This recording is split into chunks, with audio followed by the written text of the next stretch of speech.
Assalamualaikum warahmatullahi wabarakatuh.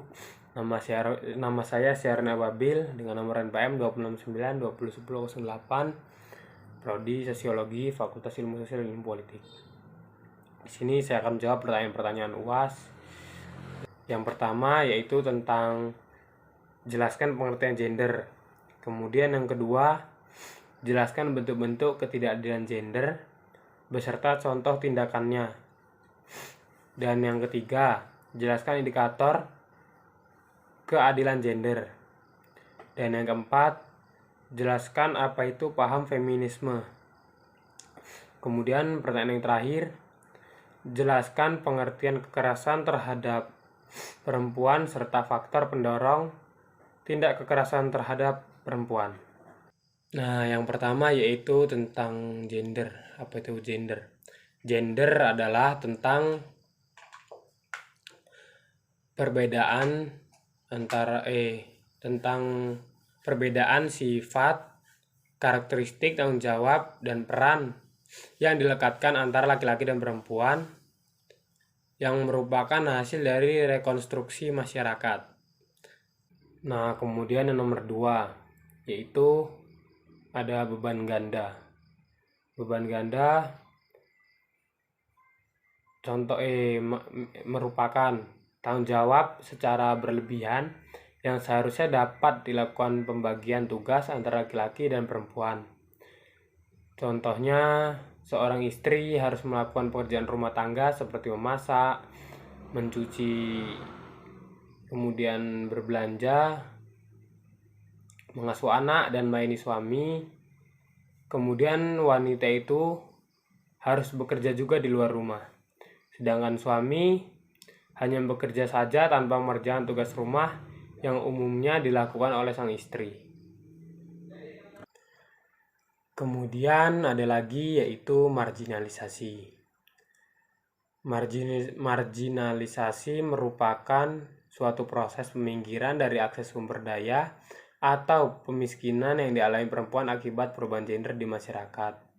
Contohnya, perempuan dianggap sebagai makhluk domestik. Dalam hal ini hanya diarahkan untuk menjadi pengurus rumah tangga.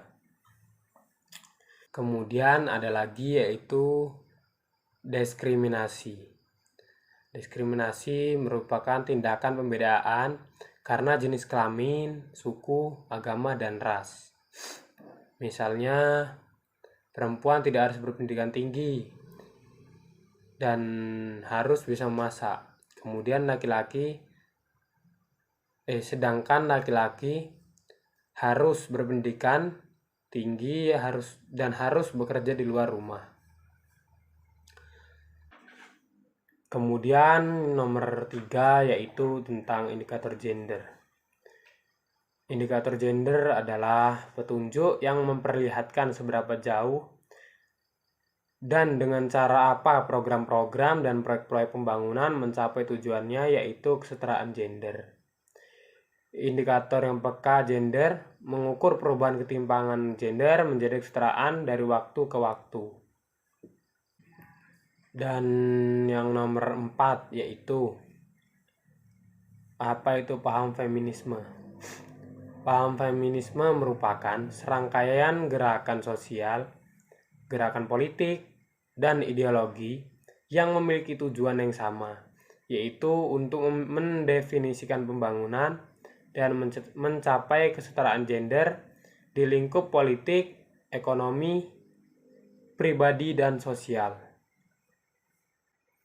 Kemudian yang nomor 5 yaitu tentang apa itu kekerasan terhadap perempuan. Kekerasan terhadap perempuan itu didefinisikan sebagai suatu tindakan kekerasan yang berbasis gender yang mengakibatkan atau bisa mengakibatkan bahaya atau penderitaan fisik, seksual, atau mental perempuan, termasuk ancaman, tindakan sejenis pemaksaan.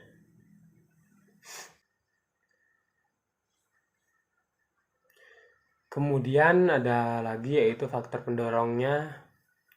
Yang pertama itu bisa faktor ekonomi, kemudian pernikahan di usia dini, kemudian kepribadian dan kondisi psikologi yang tidak stabil. Dan ada lagi yaitu laki-laki dan perempuan tidak diposisikan setara di dalam masyarakat. Dan yang terakhir bisa juga yaitu lingkungan. Nah, mungkin hanya itu yang dapat saya jelaskan. Kurang lebih saya mohon maaf. Wassalamualaikum warahmatullahi wabarakatuh.